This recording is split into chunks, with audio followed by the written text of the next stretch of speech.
Hello guys, welcome back to mister 3G vlogs. మరొక వీడియోలో మీ అందరికీ స్వాగతం సుస్వాగతం. గైస్, ఈ వీడియోలో ఏంటంటే ఆర్ఆర్బి ఎన్టీపీసీ జాబ్స్ డీటెయిల్స్ గురించి మనం తెలుసుకుందాం. ఓకేనా?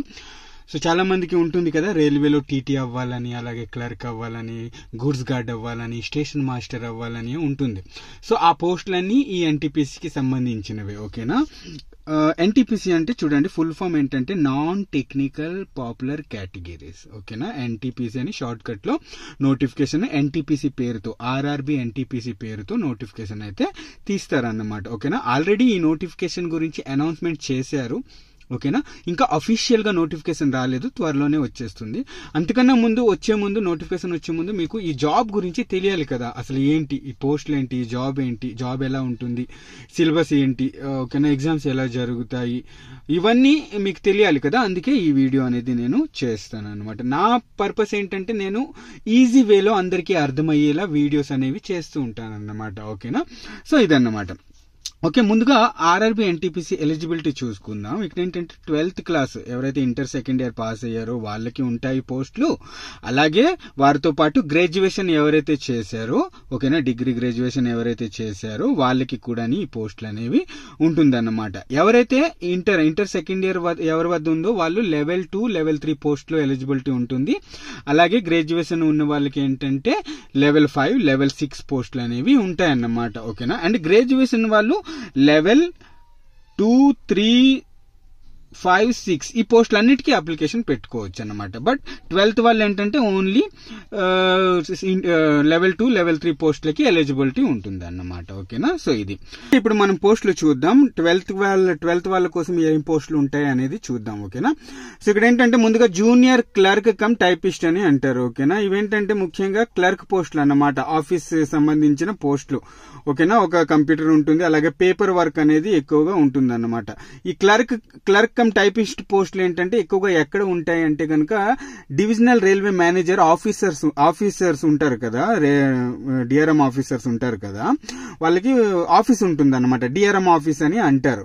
అక్కడ ఏంటంటే చాలా మంది క్లర్కులు ఉంటారు అన్నమాట. అక్కడ మీ పోస్టింగ్ అనేది జరుగుతూ ఉంటుంది. ప్రతి డివిజన్ లో కాదు, ప్రతి జోన్ లో ఏంటంటే డిఆర్ఎం ఆఫీస్ అనేవి ఉంటాయి అన్నమాట. అక్కడ ఏంటంటే క్లర్క్ పోస్టులు అన్నమాట. ఓకేనా? సో ఇది. ఆ తర్వాత అకౌంట్స్ క్లర్క్ కమ్ టైపిస్ట్, ఇది కూడా ఇంచుమించు అలాగే అకౌంట్స్ చూసుకోవాలన్నమాట.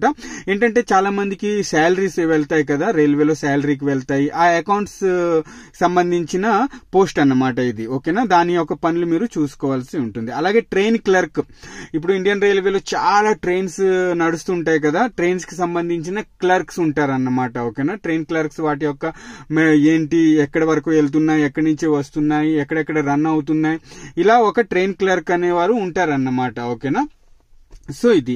ఆ తర్వాత ఏంటంటే కమర్షియల్ కమ్ టికెట్ క్లర్క్. ఓకేనా? ఇది కూడా ఒక విధంగా ఈ టికెట్ క్లర్క్ పోస్టులు అనమాట. ఈసీఆర్సీ ఇంతకు ముందు అనేవారు ఎంక్వైరీ కమ్ రిజర్వేషన్ క్లర్క్ అని, ఇప్పుడు ఏంటంటే కమర్షియల్ కమ్ టికెట్ క్లర్క్ అని అంటున్నారు అన్నమాట. ఓకేనా? సో ఇది. ఇక్కడ ఏంటంటే టికెట్ కలెక్ట్ చేసే పోస్ట్ కూడా ఉంటుంది, అలాగే కమర్షియల్ టికెట్ ఇచ్చే పోస్టులు కూడా ఇక్కడ ఇద్దరు ఒకే పోస్ట్ లో వస్తారన్నమాట. ఓకేనా? Commercial come ticket clerk. Okay. So ఆ తర్వాత జూనియర్ టైమ్ కీపర్. ఓకేనా? జూనియర్ టైమ్ కీపర్ పోస్ట్ కూడా ఉంటుంది. ఈ పోస్ట్ అంటే ఈ నోటిఫికేషన్ లో ఉంటుందో లేదో తెలియదు, బట్ ఇంతకు ముందు ప్రీవియస్ నోటిఫికేషన్ లో ఈ జూనియర్ టైమ్ కీపర్ పోస్ట్ అనేది ఉండేదన్నమాట. ఓకేనా? సో ఇది. ఈ పోస్టులు ఏంటంటే ఇంటర్ వాళ్ళకి, ఓకేనా, ఇంటర్ సెకండ్ ఇయర్ వాళ్ళకి ఈ పోస్టులు ఏంటంటే లెవెల్ 2 and 3 కింద వస్తాయి అన్నమాట. ఓకేనా? అండ్ మరి శాలరీ విషయానికి వస్తే కనుక ఎంత ఉంటుంది శాలరీ అంటే మినిమం ఒక 35,000 అనేది మీకు శాలరీ అయితే స్టార్టింగ్ శాలరీ వస్తుంది అన్నమాట. అండ్ అలాగే ఎవరైతే ఇంటర్ సెకండ్ ఇయర్ తో ఈ పోస్టులలో జాయినింగ్ అవుతారో తర్వాత ప్రమోషన్ వచ్చేస్తుంది అన్నమాట. ఓకేనా? తర్వాత ఏంటంటే రెగ్యులర్ ప్రమోషన్ అనేది వచ్చేస్తుంది. మీరు 12th క్లాస్ తోని ఈ పోస్టులలో జాయిన్ అయ్యారు, తర్వాత మీ వద్ద డిగ్రీ లేదు, బట్ మీరు ఏంటంటే రైల్వేతో పర్మిషన్ తీసుకుని ప్రైవేట్ గా డిగ్రీ చేశారు. ఆ డిగ్రీ అనేది మీకు ప్రమోషన్ టైంలో ఇక్కడ చూపించవచ్చు అన్నమాట. ఓకేనా? డిపార్ట్మెంటల్ క్లర్క్ పోస్టులు వస్తాయి, సీనియర్ క్లర్క్ పోస్టులు వస్తాయి. ఆ పోస్టులకు మీరు వెళ్ళడం కోసం ఆ గ్రాడ్యుయేషన్ అనేది యూజ్ చేయొచ్చు. ఓకేనా? ఓకే, మరి ఎగ్జామ్ ఎలా జరుగుతాయి అంటే గనక ముందుగా CBT 1 జరుగుతుంది గైస్. ఓకేనా? CBT 1 జరుగుతుంది, కంప్యూటర్ బేస్డ్ టెస్ట్ అని అంటారు CBTకి. ఓకేనా? ఆ తర్వాత CBT 2 జరుగుతుంది గైస్. ఓకేనా? ఆ తర్వాత ఇక్కడ ఏంటంటే టైపింగ్ టెస్ట్ కూడా జరుగుతుంది. ఓకేనా, కొన్ని పోస్టులు ఉన్నాయి, ఆ పోస్టులకి టైపింగ్ టెస్ట్ అనేది జరుగుతుంది. మరి టైపింగ్ టెస్ట్ వద్ద అన్న టైపింగ్ సర్టిఫికెట్ ఉండాలా, టైపింగ్ నేర్చుకుని ఉండాలా అంటే అదేమీ అవసరం లేదు. ఓకేనా, టైపింగ్ సర్టిఫికెట్ అవేమీ అవసరం లేదు. ఒకవేళ మీ CBT1 CBT2 ఎగ్జామ్ క్లియర్ అయితే గనక ఇక్కడ ఏంటంటే టైపింగ్ టెస్ట్ ఉంటుంది. ఓకేనా, మీరు ఈ టైపింగ్ టెస్ట్ అనేది ఒక మినిమం ఒక 1 month లో నేర్చేయవచ్చు టైపింగ్ అనేది, టైపింగ్ స్కిల్ అనేది. ఓకే, సో అక్కడ మీకు టైపింగ్ టెస్ట్ కూడా ఉంటుంది. ఓకే, సర్టిఫికెట్ ఏమీ అవసరం లేదు, ఓన్లీ టైపింగ్ టెస్ట్ ఉంటుంది అనమాట. ఆ టైపింగ్ టెస్ట్ కూడా క్లియర్ అయిపోయిన తర్వాత మీకు డాక్యుమెంట్ వెరిఫికేషన్ జరుగుతుంది. డాక్యుమెంట్ వెరిఫికేషన్ లో అన్ని బాగుంటే గనక మీకు మెడికల్ ఎగ్జామినేషన్ అనేది జరుగుతుంది అనమాట. ఆ తర్వాత మీకు జాయినింగ్ అనేది ఇస్తారు. ఓకేనా, ఇది ప్రాసెస్. నెక్స్ట్ మనం గ్రాడ్యుయేషన్ సంబంధించిన పోస్టుల గురించి తెలుసుకుందాం. ఇక్కడ కూడా ఏంటంటే ఈ పోస్టులన్నీ జూనియర్ కింద వస్తాయి అన్నమాట. ఐ మీన్ ఎవరైతే సీనియర్లు ఉంటారో వాళ్ళకి అసిస్టెంట్ పోస్టులు మనం ఇప్పుడు చూసాం. ఇప్పుడు ఏంటంటే సీనియర్లు ఐ మీన్ గ్రాడ్యుయేషన్ పోస్టులు మనం తెలుసుకుందాం. ఇందులో ముందుగా ఏంటంటే ట్రైన్ మేనేజర్ వస్తారండి. ఇదేంటంటే ముందు గూడ్స్ గార్డ్ అనేవారు. ఓకేనా, గూడ్స్ గార్డ్ పోస్టు అత్యధిక రైల్వేలో అత్యధిక శాలరీ వచ్చి I mean safety non safety categories ఏవైనా ఉంటే కనుక పోస్టులలో అండర్ గ్రాడ్యుయేషన్ లో ఏంటంటే గ్రాడ్యుయేషన్ లో ఇవేంటంటే అతి ఎక్కువ శాలరీ వచ్చే జాబ్ అన్నమాట గూడ్స్ గార్డ్. ఓకేనా, 70,000 చెప్తున్నాను, అంతకన్నా ఎక్కువ శాలరీ వస్తుంది అన్నమాట. ఓకేనా, ఆ తర్వాత స్టేషన్ మాస్టర్. ఓకేనా, ఆ తర్వాత ఏంటంటే సీనియర్ క్లర్క్ కమ్ టైపిస్ట్. ఓకేనా, ఇక్కడ జూనియర్ క్లర్క్ కమ్ టైపిస్ట్ చూసారు కదా, ఇతనికి సీనియర్ అన్నమాట. ఇతను అసిస్టెంట్ ఎవరు, ఇతను. ఓకేనా, సో ఇది senior clerk cum typist assistant ఎవరు, జూనియర్ క్లర్క్ కమ్ టైపిస్ట్. ఈ సీనియర్ క్లర్క్ దగ్గర ఏదైనా పని వస్తే కనుక ఈ పని ఎవరికి చెప్తారో ఇతనికి చెప్తారు అన్నమాట, అలా ఉంటుంది. ఓకేనా, సో నెక్స్ట్ వచ్చేసి senior commercial come ticket clerk. ఓకేనా, ఇక్కడ junior commercial come ticket clerk చూసుంటారు, ఇక్కడ senior commercial come ticket clerk అన్నమాట. ఆ తర్వాత ఇక్కడ మీరు జూనియర్ టైం కీపర్ చూసుంటారు, ఇక్కడ సీనియర్ టైం కీపర్ చూస్తున్నారు, ఇతను అసిస్టెంట్ అన్నమాట. ఓకేనా, ఆ తర్వాత senior accounts clerk cum typist. ఓకేనా, ఇక్కడ జూనియర్ అకౌంట్స్ క్లర్క్ టైపిస్ట్ ఉంటారు, ఇక్కడ సీనియర్ అన్నమాట. ఓకేనా, ఆ తర్వాత కమర్షియల్ అప్రెంటిస్. ఈ పోస్ట్ డిఫరెంట్ పోస్ట్ అన్నమాట. ఇది స్టేషన్స్ లో మీకు చూడడానికి లభిస్తూ ఉంటుంది ఈ కమర్షియల్ అప్రెంటిస్ పోస్ట్ అనేసి. ఇది లెవెల్ 6 లో వస్తుంది అన్నమాట ఈ పోస్ట్. ఓకేనా, ఆ తర్వాత ట్రాఫిక్ అసిస్టెంట్. ఓకే గైస్, ఇప్పుడు traffic assistants means traffic department I mean ఇప్పుడు రన్నింగ్ డిపార్ట్మెంట్ ఉంటుంది కదా, ఆ ట్రాఫిక్ డిపార్ట్మెంట్ కి అసిస్టెంట్ గా ఒకరు అక్కడ నియమితులు అవుతారు అన్నమాట. ఇతను ఏంటంటే ఏంటి ట్రైన్స్ ఎలా ఎక్కడ రన్ అవుతున్నాయి, ఎక్కడ ఎవరికి బుకింగ్ చేయాలి, ఇలాంటి పనులు అయితే ఈ ట్రాఫిక్ అసిస్టెంట్స్ వాళ్ళకి ఉంటాయి అన్నమాట. ఓకేనా, సో ఇది గైస్ మీరు పోస్టుల గురించి తెలుసుకున్నారు. ఓకేనా, ఇంటర్ సెకండ్ ఇయర్ పోస్టుల గురించి తెలుసుకున్నారు, అలాగే గ్రాడ్యుయేషన్ పోస్టుల గురించి తెలుసుకున్నారు. ఓకేనా, ఇందులో కూడా ఎగ్జామ్ ఏంటంటే CBT1 జరుగుతుంది, CBT2 జరుగుతుంది, అలాగే సైకో టెస్ట్ జరుగుతుంది గైస్. ఇక్కడ ఏంటంటే స్టేషన్ మాస్టర్ కి, ట్రైన్ మేనేజర్ కి, కమర్షియల్ అప్రెంటిస్ కి ఇక్కడ ఏంటంటే సైకో టెస్ట్ జరుగుతుంది. ఆ తర్వాత కొంతమందికి క్లర్క్ వస్తే కనుక క్లర్క్ పోస్టులకి టైపింగ్ టెస్ట్ అనేది జరుగుతుంది అనమాట. ఓకేనా, కొంతమందికి సైకో జరుగుతుంది, కొంతమందికి టైపింగ్ టెస్ట్ జరుగుతుంది. సో ఈ 3 ఎగ్జామ్స్ క్లియర్ అయ్యాక డాక్యుమెంట్ వెరిఫికేషన్ జరుగుతుంది. డాక్యుమెంట్ వెరిఫికేషన్ లో అన్ని బాగుంటే కనుక మెడికల్ ఎగ్జామినేషన్ అనేది జరుగుతుంది అన్నమాట. ఓకేనా, ఇది ఇక్కడ ఒక డౌట్ రావచ్చు, అన్న ఈ పోస్టులకు అన్నిటికీ మేము గ్రాడ్యుయేషన్ వాళ్ళు అప్లికేషన్ పెట్టుకున్నాం కదా, వాళ్ళకి డిఫరెంట్ మెడికల్ అవుతుంది అంటే లేదండి, వాళ్ళందరికీ కలిపి కూడా ఒకే మెడికల్ అనేది జరుగుతుంది. అలాగే కట్ ఆఫ్ వేరువేరుగా ఉంటుంది అన్నమాట. ఓకేనా, మీరు ఇక్కడ సెలెక్ట్ అయితే ఇక్కడ సెలెక్ట్ అవుతారు అలా అన్నమాట. ఓకేనా, అలా ఉంటుంది గ్రాడ్యుయేషన్ వాళ్ళకి ఇది. సో ఓకే గైస్, ఆ తర్వాత మనం చూద్దాం సిలబస్ విషయానికి వద్దాం. ఓకేనా, నేనేంటంటే ఒకే వీడియోలో ఇంచుమించు అన్ని కవర్ చేయడానికి చూస్తాను గైస్.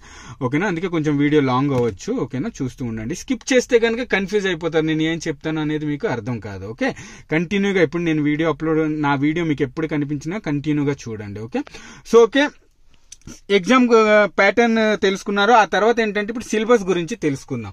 సిలబస్ లో ఏంటంటే CBT1 ఎగ్జామ్ జరుగుతుంది కదా, ఇందులో ఏంటంటే మ్యాథ్ వచ్చేసి మీకు 30 క్వశ్చన్స్ అడుగుతాడు, రీజనింగ్ వచ్చేసి 30 క్వశ్చన్స్ అడుగుతాడు, జనరల్ అవేర్నెస్ వచ్చేసి 40 క్వశ్చన్స్ అయితే అడుగుతాడు అనమాట. ఈ జనరల్ అవేర్నెస్ లో ఏంటంటే మీకు హిస్టరీ ఉంటుంది.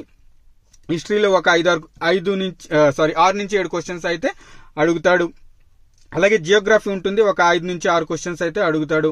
అలాగే కెమిస్ట్రీ ఉంటుంది. ఓకేనా, 1-2 క్వశ్చన్స్ అయితే అడుగుతాడు. అలాగే ఫిజిక్స్ ఉంటుంది, 3 నుంచి 4 క్వశ్చన్స్ అయితే అడుగుతాడు.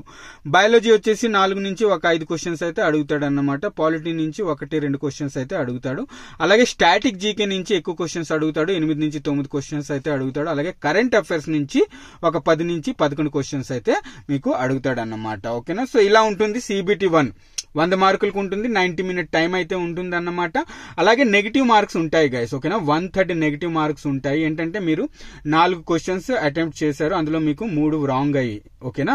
అందులో ఏంటంటే కరెక్ట్ అయిన ఆన్సర్ కూడా ఒకటి తప్పు అయిపోతుంది అన్నమాట. సో ఇలా టోటల్ గా 4 క్వశ్చన్స్ అయితే మీకు రాంగ్ అయిపోతాయి. అలాగా 130 నెగిటివ్ గురించి నేను చాలా సార్లు మీకు చెప్పాను. దీంతో పాటు ఏంటంటే తప్పకుండా ఎన్టీపీసీకి సంబంధించిన ప్రీవియస్ ఇయర్ క్వశ్చన్స్ బ్యాంక్ మీరు తీసుకోవాలి. ఆ తర్వాత సిలబస్ ఎట్లా అయితే కంప్లీట్ అవుతుందో ఆ తర్వాత మీరు మాక్ టెస్ట్ అనేది తప్పకుండా రాయాల్సి ఉంటుంది అన్నమాట. అందులో మీకు తెలుస్తుంది ఎంత లోతులో ఉన్నారు, ఎంత ప్రిపరేషన్ అయ్యింది అనేది, ఓకేనా.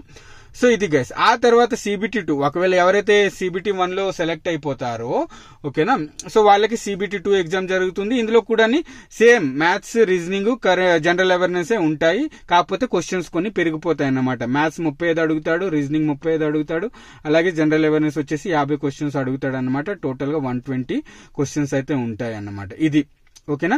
ఇక్కడ ఏంటంటే మీరు ఇందులో క్వాలిఫై అయిపోతారు, ఓకేనా. అంటే ఒక 100కి 40 మార్కులు చేసినా క్వాలిఫై అయిపోతారు అన్నమాట. బట్ మెయిన్ మీకు మెరిట్ చూస్తారు దేంట్లో, CBT 2లో అన్నమాట, ఓకేనా. ఒక 120కి జనరల్ వాళ్ళు, ఓకేనా, జనరల్ వాళ్ళు ఒక 70+ తెచ్చుకుంటే సెలెక్ట్ అవుతారు. అలాగే OBC వాళ్ళు ఒక 65+ తెచ్చుకుంటే సెలెక్ట్ అయిపోతారు.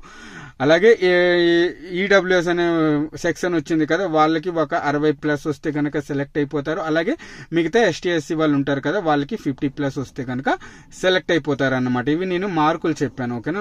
120కి ఇన్ని మార్కులు వస్తే కనుక మీరు సెలెక్ట్ అయిపోతారు. ఇది గైస్, ఇది RRB NTPCకి సంబంధించి డీటెయిల్డ్ మీకు ఎక్స్ప్లెయిన్ చేశాను అన్నమాట. పోస్టులకు సంబంధించి, సిలబస్ కి సంబంధించి, ఓకేనా.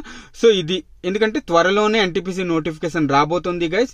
ఒక విధంగా చెప్పాలంటే రైల్వేలో ది బెస్ట్ పోస్ట్, నాన్ టెక్నికల్లో ది బెస్ట్ పోస్టులు ఏమైనా ఉంటే గనుక ఈ క్లర్క్ పోస్టులేని, ఓకేనా. ఈ క్లర్క్ పోస్టులు కనుక మంచిగా హాయిగా ఏసీలో కూర్చొని, ఏసీ రూమ్ లో కూర్చొని కంప్యూటర్ ముందు వర్క్ చేస్తూ ఉంటారు అనమాట. చాలా బాగుంటాయి, కష్టపడి చదవండి, తప్పకుండా మీకు జాబ్ అయితే వస్తుంది అనమాట. మేల్, ఫీమేల్ క్యాండిడేట్స్ అలాగే ట్రాన్స్జెండర్ క్యాండిడేట్స్ కూడా ఎలిజిబుల్ అన్నమాట, ఓకేనా. అండ్ ఇంకో విషయం, మీరు నాకు కమెంట్స్ చేస్తూ అడుగుతుంటారు కదా, అన్న లేడీస్ కి రైల్వే జాబ్స్ ఏవి బెటర్ అని అడుగుతుంటారు కదా. ఫీమేల్స్ కండి ఈ NTPC పోస్టులు చాలా బెస్ట్, ఓకేనా. ఫీమేల్స్ కి చాలా బెస్ట్ పోస్టులు అన్నమాట ఈ NTPCవి, ఓకేనా. సో మీ వద్ద గ్రాడ్యుయేషన్ ఉంటే కనుక తప్పకుండా అప్లికేషన్ పెట్టుకోండి, ఓకే. మరి ఉంటాను, నెక్స్ట్ వీడియోలో మళ్ళీ కలుస్తాను. అంతవరకు సెలవు, బాయ్, జై హింద్.